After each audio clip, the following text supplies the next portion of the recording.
Opération bagage jeudi matin à Saint-Denis-du-Perret. Le parc interrégional, la LPO et ERDF se sont en effet associés pour cette opération qui a lieu tous les ans et concerne la population de cigogneaux nés il y a environ 5 semaines dans les 12 nids du secteur. 22 poussins ont ainsi été bagués, ce qui permettra de mieux connaître ces oiseaux qui sont de plus en plus nombreux dans la réserve. Cette cigogne, c'est une espèce qui est vraiment particulière, puisque l'histoire a démarré à Saint-Denis-du-Perret en 1977 et il n'y avait qu'un couple. C'est resté comme ça pendant très longtemps. Et puis, la population s'est mise à exploser. À l'échelle du Marais Poitevin, on est à plus de 80 nids maintenant. Donc, la LPO se doit de suivre cette évolution et essayer de comprendre pourquoi.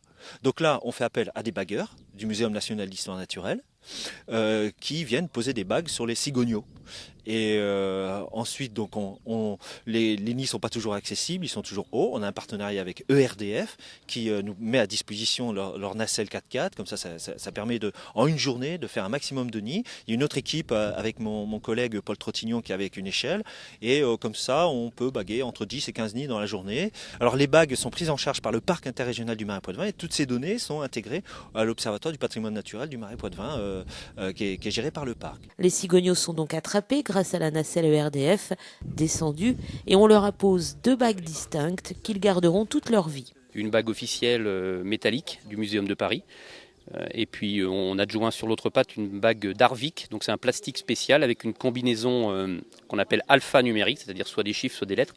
Pour la cigogne, ce ne sont que des lettres. Cette combinaison de 4 lettres est unique et correspond à l'identité d'un seul oiseau, ce qui permettra, lors des contrôles visuels avec longue vue, télescope, sur des réserves naturelles ou même ailleurs en France, de connaître la dispersion, la vitesse de dispersion de l'oiseau, les lieux d'hivernage, les haltes migratoires et de voir aussi ce qui sera très intéressant dans quelques années, donc dans 3 ans normalement si elle revient reproductrice, de voir si elle s'installe à proximité du site où elle est née ou si elle change de région, ce qui arrive quelquefois.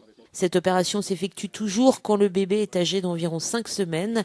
À cet âge, en effet, il ne vole pas encore et se laisse donc facilement attraper.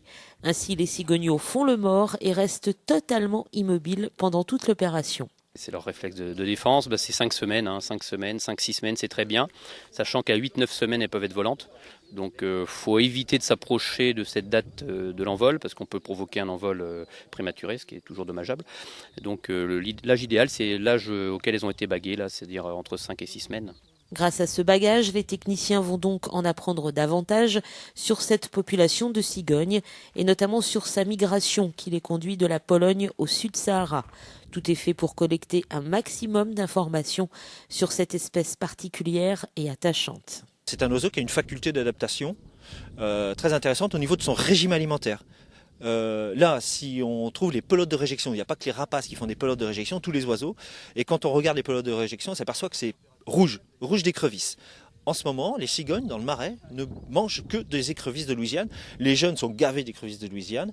Voilà, c'est une adaptation de cet oiseau-là à ce boom démographique de l'écrevisse. C'est pas forcément une bonne nouvelle, c'est l'écrevisse de Louisiane a envahi tous nos canaux et la nature essaye de peut-être pallier cette explosion démographique en spécialisant des prédateurs sur cette espèce-là. Il y a des hérons aussi, le héron pourpré par exemple. Et on a noté qu'avec l'explosion depuis les années 2000 de l'écrevisse de Louisiane, le héron pourpré a augmenté et on retrouve dans le régime alimentaire que de l'écrevisse. C'est pareil pour la cigogne. Cette année, seule une vingtaine de poussins a donc été bagués. Beaucoup de bébés ont en effet souffert du froid qui s'est attardé en mai dernier. Les mauvaises conditions climatiques printanières ont nuit un peu à la reproduction de la cigogne cette année. C'est vrai que au printemps, les couples qui se sont installés précocement devaient avoir des jeunes assez gros, donc autonomes sur le nid au-delà de 15 jours, qui ont dû subir de plein fouet les pluies du mois d'avril. Et donc du coup, après, refroidissement a provoqué une mortalité. Et il y a dû y avoir aussi un manque de ressources alimentaires, puisque même certains poussins très âgés de quelques jours seulement, donc encore protégés par les adultes, ont été aussi victimes de ces mauvaises conditions météo.